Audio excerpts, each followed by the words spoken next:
What are the similarities and differences between people with autism and people with ADHD? Well, that is what we're going to identify.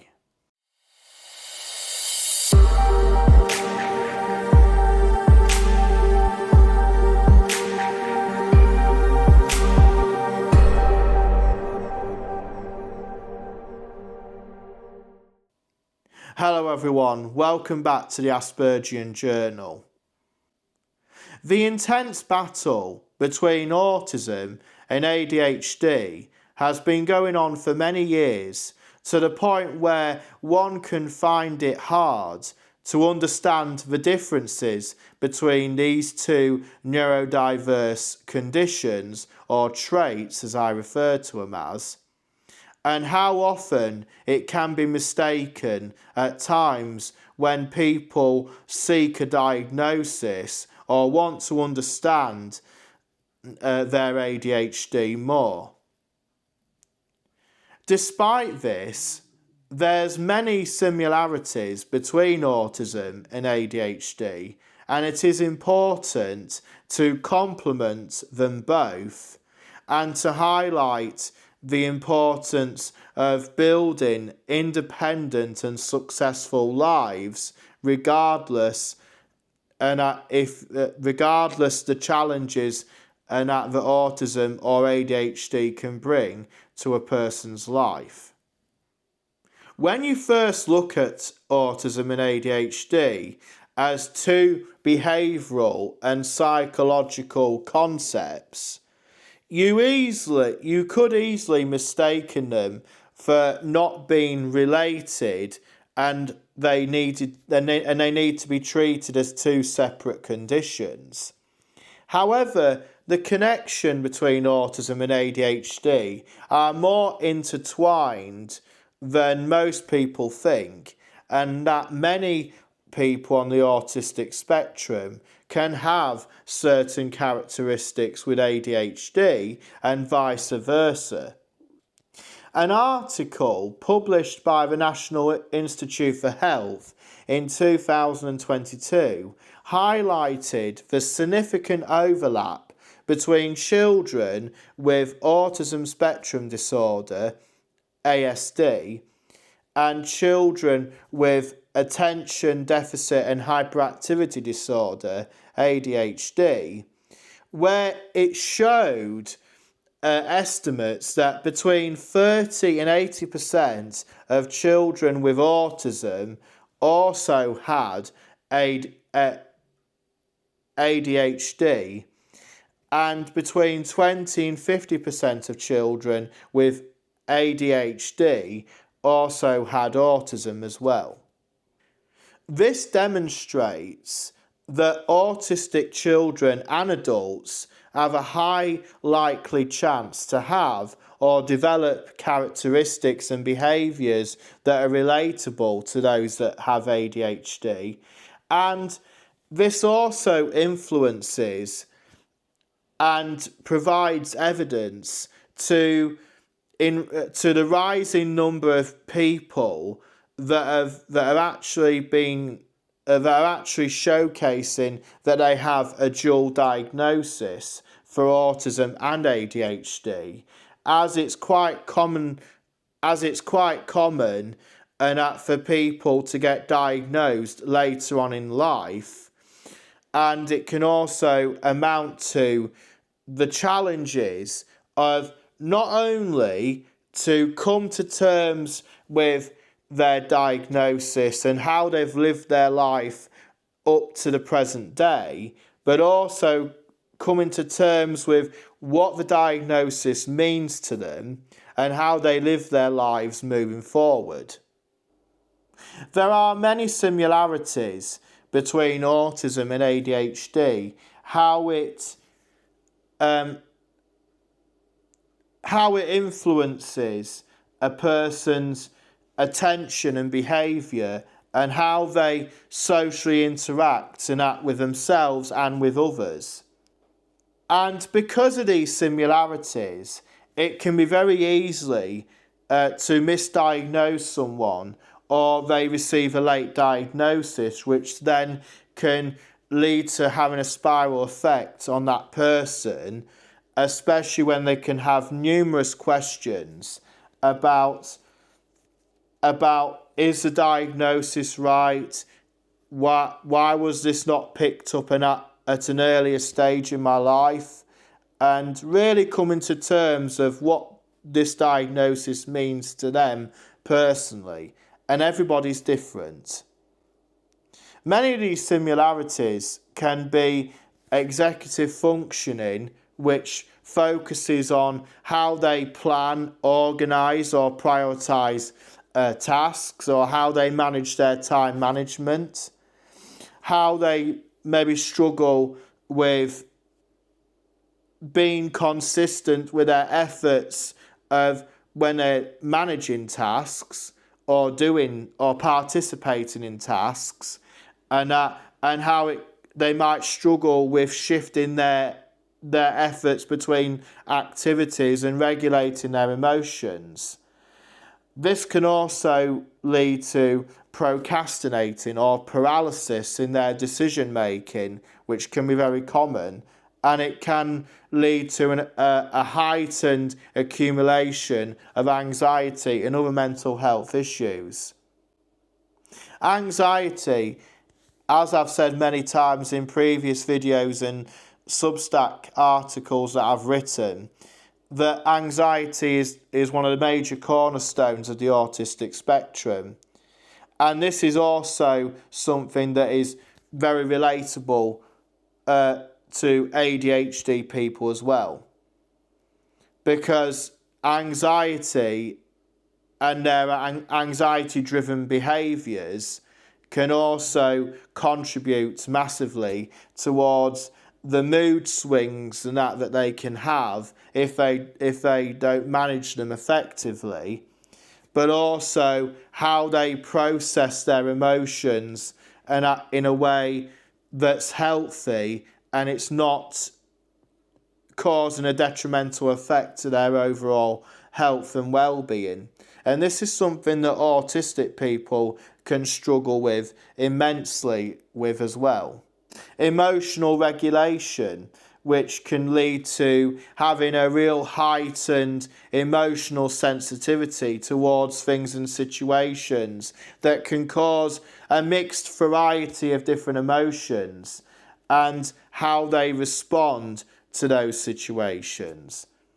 Meltdowns can be a major characteristic of how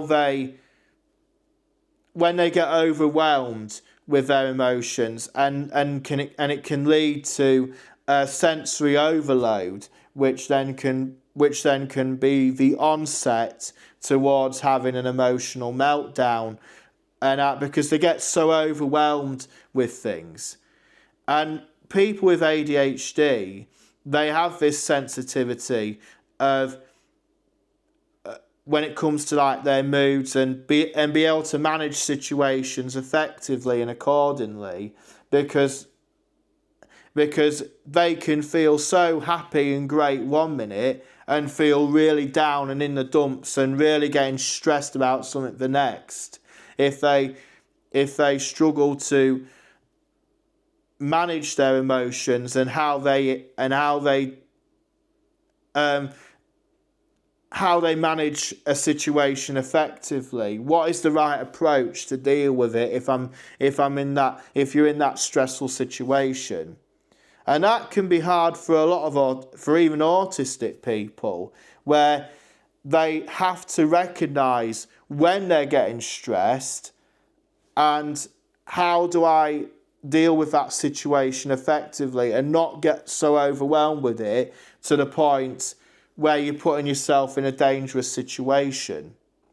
Another similarity can be hyper-focused on certain interests, which can be obsessive in their nature, where autistic and ADHD people allow their passions to take up most of their time, and it can stimulate certain tasks in a way of how they use their problem solving skills, which might be a bonus and in the right within certain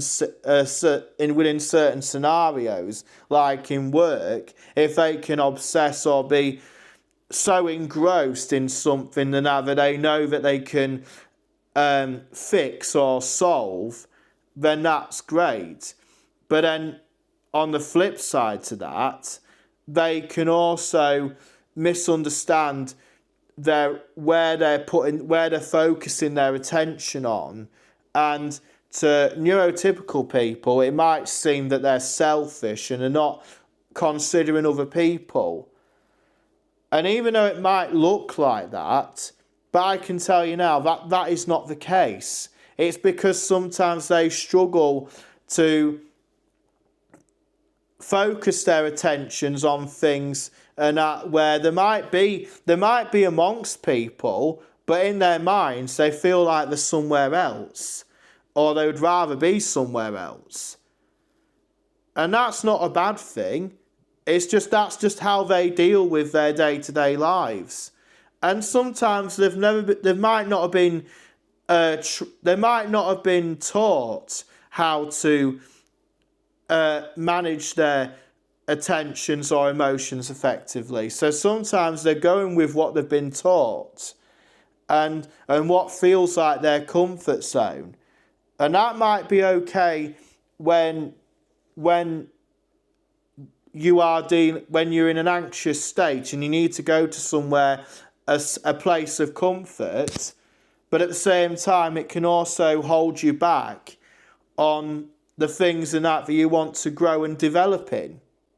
Sensory processing and social challenges can be other similarities that autistic and ADHD people might have in common when it comes to dealing with hypersensitivity for certain, for like loud noises, bright lights, clothing textures, or hypersensitivity where they seek stimulation for body movement and touch. And how sensory overload can trigger withdrawal or agitation or exhaustion for certain situations, or dealing with environments that feels uncomfortable for them. And this usually involves this over or under sensitivity to the five senses, and that which everybody has, and it causes pain and overload to the point where it can lead to a sensory meltdown. But they also struggle with sometimes reading and interpreting subtle social clues from others, or they find it difficult to understand or maintain conversational rhythms and that within groups of people, and understanding the dynamics of that group, which can be draining and confusing to autistic and ADHD people, and that often can lead to social exclusion and being misunderstood by others, which then only builds their anxiety levels up and can lead to feelings of loneliness, and in extreme circumstances can lead to quite often life-changing circumstances, and that which is something that we would all want to avoid, regardless of how life bad can get or how overwhelming it can be for someone. Just taking your own life, and that is not the answer.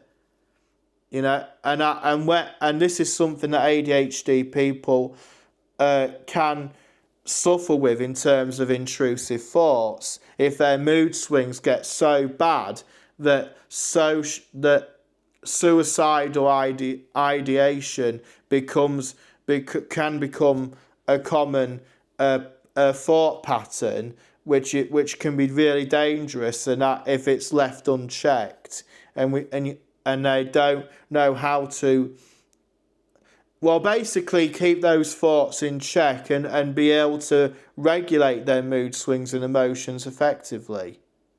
On the other hand, there is many differences between autism and ADHD where it can give us a really good idea of identifying if someone in that who is more autistic or who is more ADHD, or in many or in quite a few cases, a person could have a dual diagnosis of both.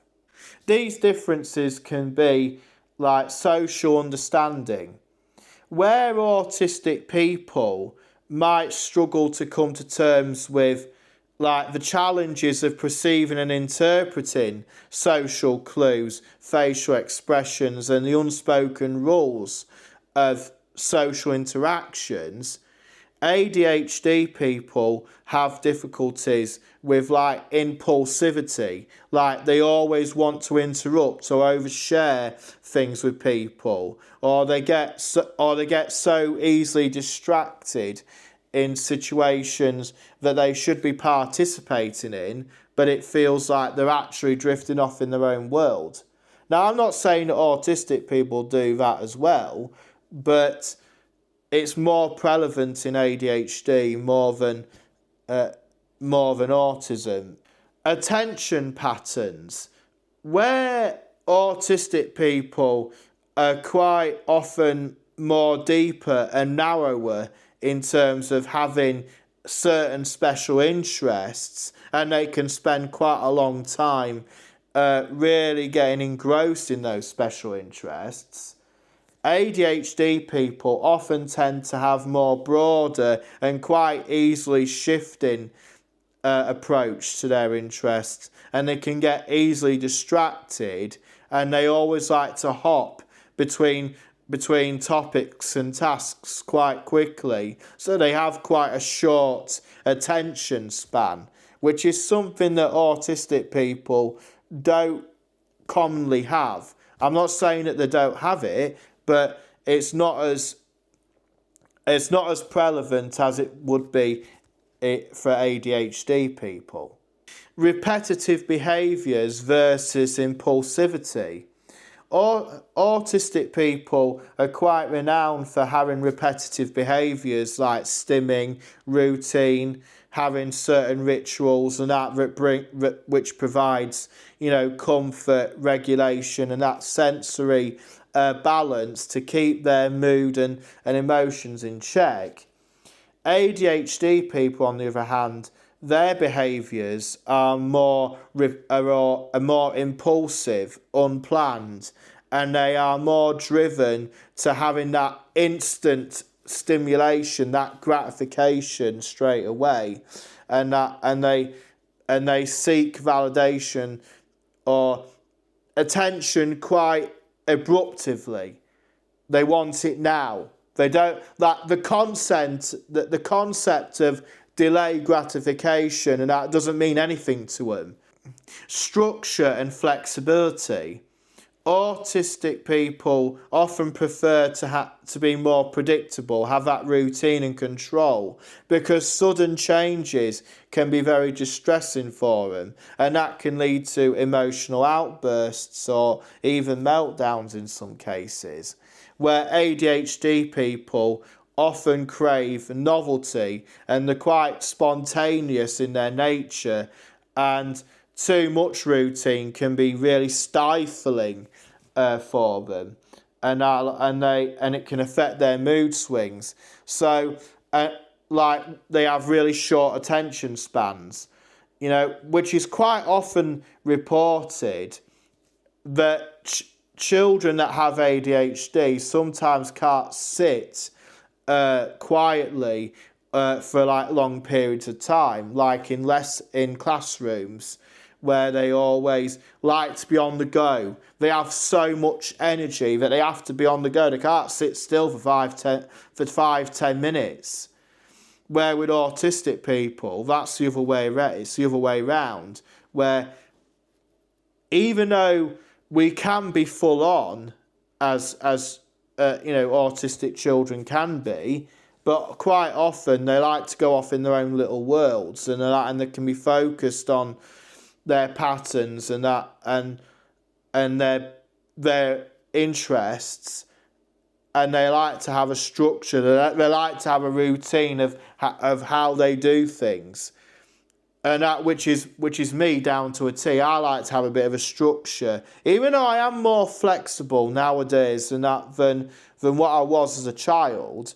But that need for routine and structure is still quite prevalent even as of today. Communication styles. Where autistic people often prefer direct and literal communication that values honesty and clarity, like we have to know the full detail in a clear and concise way for us to be able to program and acknowledge it effectively. Where ADHD people often speak quite rapidly and they keep jumping from one topic to another, and it's like they just dump a lot of information all in one go, as like in bursts of energy, and they are quite more driven to having a more impulsive speech, like having so many different things been said to them at once, and it's not programmed, or it's not being processed effectively, and then that's how they end up being quite overwhelmed with information, and then that just leads to them to sometimes having an imbalance between their mood swings and also their emotions if it's not managed effectively. But all that said, children with ADHD, they do, as they get older, they do manage to come up with their own strategies or ways of how they use their ADHD to their fullest potential, or work with what they've got, even if it's right or wrong, even if it's causing them anxiety, distress, or where it's hindering them in some aspects of their lives. They just learn how to deal with it. In the same way with autistic people, we just work with what we know. And sometimes as you get older, you start to question, and is that the right way of doing things? Could this be done better? Can there be a better way of how to manage things and grow as a person, whilst at the same time I'm still honouring the person that I am as of today? And I don't want to change myself entirely for other people's benefit, because it has to benefit you first and you only. When you look at the strengths of autism and then compare that to ADHD, there's also many similarities as well. So the strengths in autism might be deep expertise and passion for areas of interest, strong recognition for recognising patterns and having a systematic thinking of how they process and try and solve problems. They value honesty, loyalty, and unconventional ways of how they solve problems, or how they look at situations in a unique way.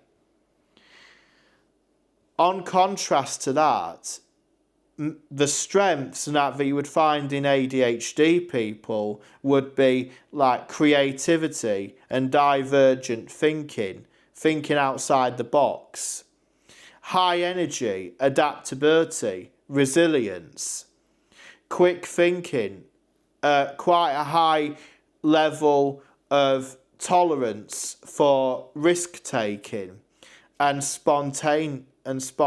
being more spontaneous in their behaviours, and having a bit of a laid back, laissez-faire way of looking at life. there is many shared strengths that autistic and ADHD people do have, and that is to the ability to think differently outside of the norm, be able to feel deep empathy, even though it can be often masked with outward struggles and sometimes the lack of understanding of being able to recognise empathy and that in others, but also within themselves. And also having the persistence and determination to keep thriving on in lives despite whatever challenges come their way. And I am no stranger to that at all. There's been many challenges and adversities that I've had to overcome in my life as an autistic person, and ADHD people, or even people that have other neurodiverse conditions or traits, as I refer to them as, and that they have to face as well. When I reflect the similarities and differences between the two conditions, and then relate to them with my own personal interests, I could say that, yeah, I maybe have certain behaviours and characteristics that could resonate with those that have ADHD, like hyper-focus on certain interests, that creative, quick thinking mindset to dealing with certain problems, having attention on tasks that can differ from being, deep and narrow one minute to being broad and shifting the next, and I can get easily distracted with things if I don't discipline myself to focus on what I need to focus on, like certain tasks or doing certain jobs and that need to be finished or be done within a certain time frame. But also when you are in situations like social situations where your attention needs to be on the people with the group of people that you're with. So like if you're in the workplace and you're doing a team building exercise, your attention has to be focused on the task that you're working on, not going off in your own world, like dreaming on about something else which is totally different to the thing that's actually in front of you. On the contrary to having similarities between my autism and to someone that has ADHD, if I had to go get a diagnosis done to find out if I've got ADHD or not, I think I would find that my scores on the tests that they do, I think would not meet the criteria that is needed to determine if I've got ADHD or not.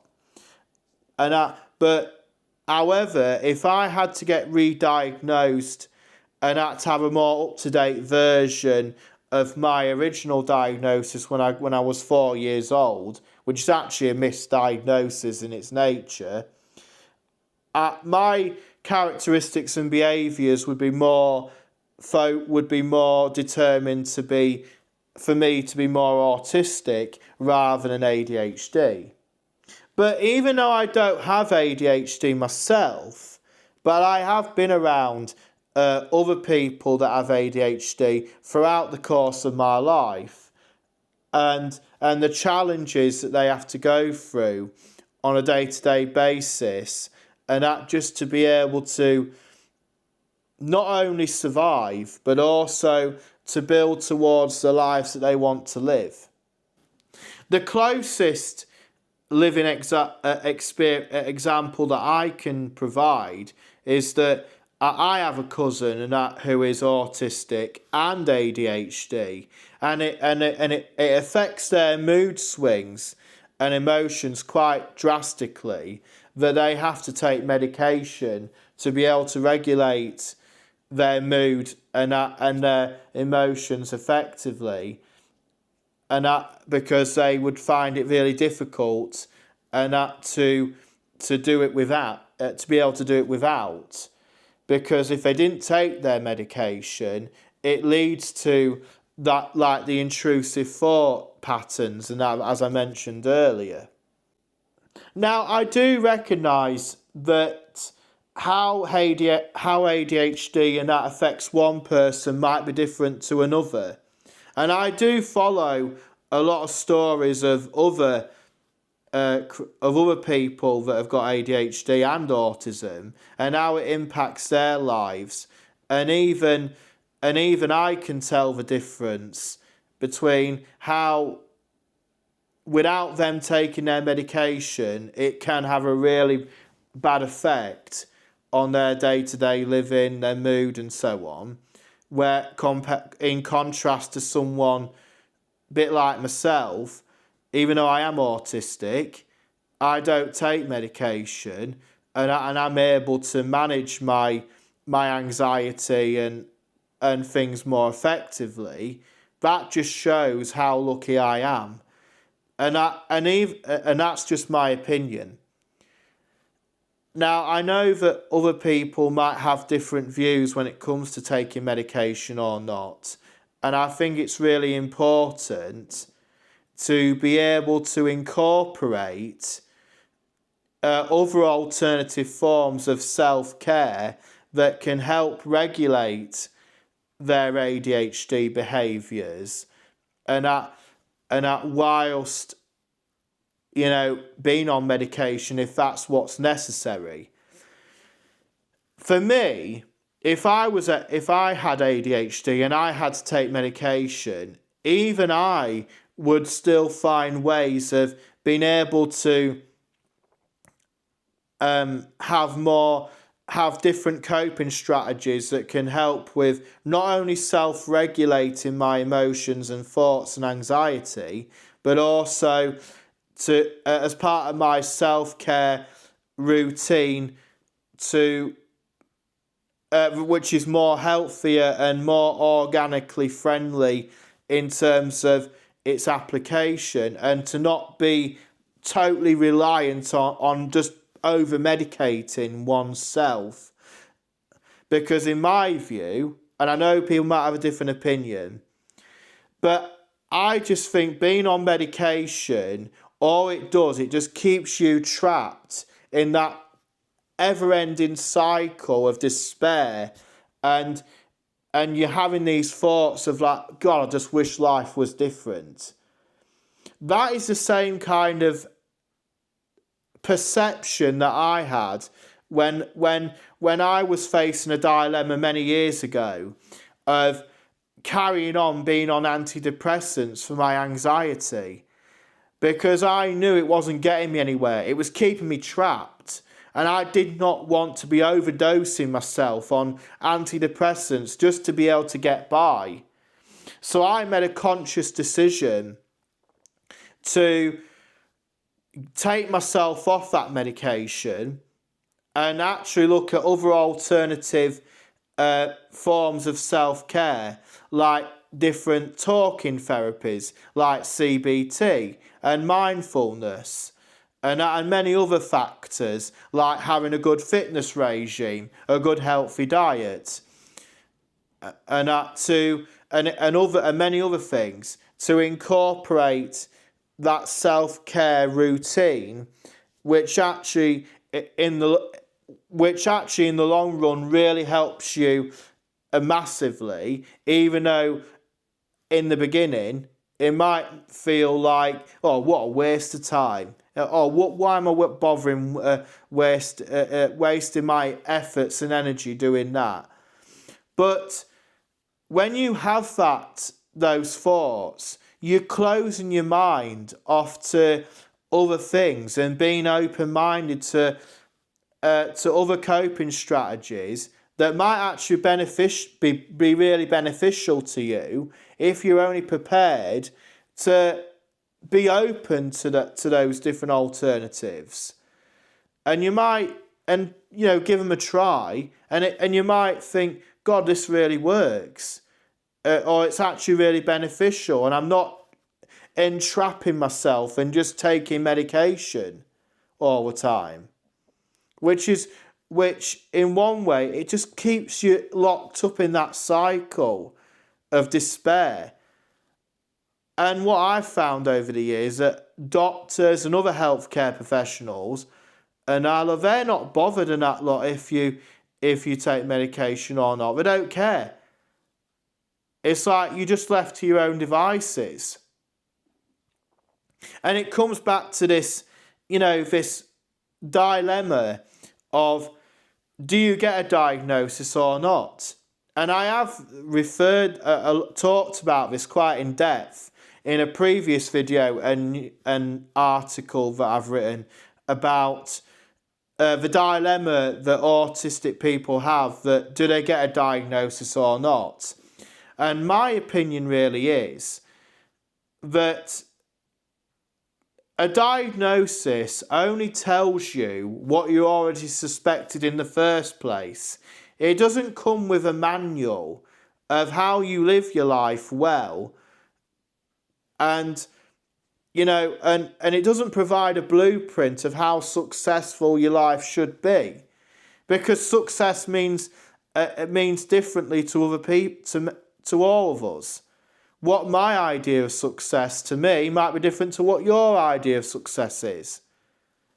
So there's no one way of going about things.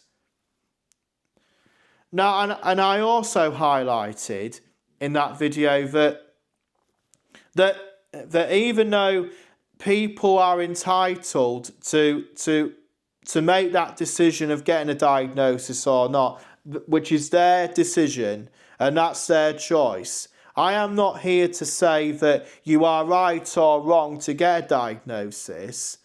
What I'm basically highlighting or putting the case forward is that you can still live a successful and independent life beyond getting a diagnosis or not. And really, what I wrote in that article and what I said in that video is actually quite relevant even to ADHD people as well. Even if you went out there and you spent a lot of money getting a diagnosis for your ADHD, what does it really tell you? It only tells you what you already suspected. And it is more than likely that you will have the same kind of questions that an autistic person would have on receiving that diagnosis and think, well, where do I go from here? Was it really worth it in the end? What does it really tell me? And that is where life begins. You've gone to all that effort to get that diagnosis, and then and was it really worth the money and the time and effort that you've gone to get it? And wherever you are in life, if you're someone who's in their 50s and you get a diagnosis, you've lived your life and without one. So what difference is it going to make in your life moving forward? I mean, there was a time where I was going to go about getting re-diagnosed, and that for me being more Asperger's rather than being classic autism. I just never got round to it in the end. But as I got older, I saw it was less relevant for me because I knew my truth and I didn't need a diagnosis to tell me what I already know. And my living experience, as it would for anybody's, is actually more valuable than what a piece of paper tells you. So regardless if you get a diagnosis or not, I want to be very clear that it doesn't define you as a person, and you have to realise that you are worth and capable of far more than you maybe most probably know yourself. Use your ADHD, as I said to those that are autistic, use it as a gift to embrace and be confident in, and as you try and build yourself to become the best version of yourself. Despite the adversities and challenges that come with it. Because it's those experiences that makes you into the stronger and more resilient person that you are. So be thankful for those experiences, because they make you into the person that you are today. Start practicing self-compassion exercises and try and challenge the limiting beliefs that you have for your ADHD. And as you try and build a more positive outlook of how you see yourself as a person, and learn to embrace it despite whatever challenges you face on a day-to-day basis. Like autism, ADHD people aren't broken with defects. They are people that see the world differently and process information in a wide variety of ways. And even though it might bring complexities to a person's life and as a family unit, if there's children with ADHD, just remember that your uniqueness is what makes you the person you are. And never let neurotypical people tell you that you can't achieve anything in life, when there's numerous examples out there of people that have, and there'll be plenty more to come in the future. I have no doubt about it. Keeping a journal might also help you with identifying what your strengths and weaknesses are, which can be a very valuable self-reflection tool to not only give yourself praise for the things that you're great at and you continue to nurture it, but also it highlights the things that you might be weak in and you want to work on that and to overcome those things that might be challenging or you might lack confidence in. Journaling can also be very good in keeping you grounded in your efforts to overcome the anxiety-driven habits or behaviours that makes you easily overwhelmed in many ways, when sometimes it can be very hard for your mind to shut down or to stop being on the go constantly. Because I know that people with ADHD struggle with telling their mind to go to sleep for a short period of time. Because they're always on the go all the time. And that can be a struggle, a day-to-day struggle for many ADHD people. But it's those behaviours that can also drive one's anxiety to manifest itself in various ways, and it can play tricks on a person's mind and also their judgments of how they interact with the world or how they respond to situations that might not be favourable to them. But it's just part of life that you'd sometimes have to deal with things that you might not necessarily like or enjoy, but it's just something you have to overcome and be able to manage them effectively and as a person, and that which is vital towards one's personal development. Another hurdle that ADHD people might face, and autistic people face this as well, is overcoming the need for seeking validation from others.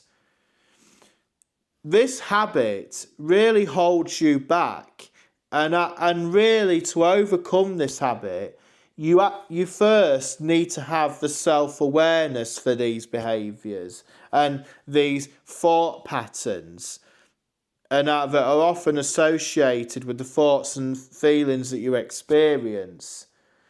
You'll be very surprised that a lot of people in this world, even neurotypical people, struggle to have the self-awareness to notice these behaviours, or wanting to accept that they have these habits that can be disruptive to their lives, and it's only perpetuating that vicious cycle even further, and the associated anxiety-driven behaviours, and that which could then derail their courage and their efforts that they're making to manage and also embrace uncertainty, and that which is something that even autistic people struggle with from time to time, myself included.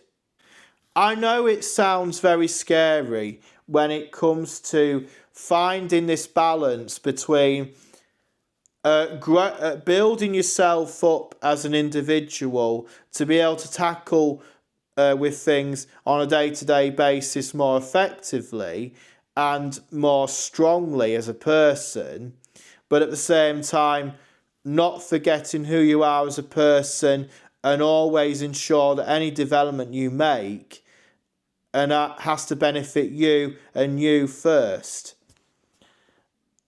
Now, I know that equilibrium can be a challenge for anyone to master, and I know this is something that I keep mentioning many times over the course of my videos and articles that I write, that I create. But it's very important that if you're ADHD or autistic, you've got to be able to overcome the things that you might find that might be scary to you, and that to become more independent and more successful as a person. You can't become more successful if you are stuck in habits and behaviours that are holding you back. Like autism, your ADHD can bring positives and negatives to your life. And it's building that balance between working with what you've got, and that does bring positives to your life, but also to overcome the negative things that are holding you back, so you can get yourself into a place where you feel you can tackle life more effectively, and it's not going to hold you back from whatever your desires or goals and that you want to achieve in life, as you propel forward on a journey of personal development that is going to make you a more stronger, more resilient, and even a more knowledgeable and experienced person, as a result of having the courage, the determination, and the hard work ethic to make those dreams into reality. I hope you have enjoyed this video, and if you want to see more, please do consider subscribing to the Aspergian Journal on Substack and YouTube, so you can be kept in the loop for when more content is released. As always, thank you.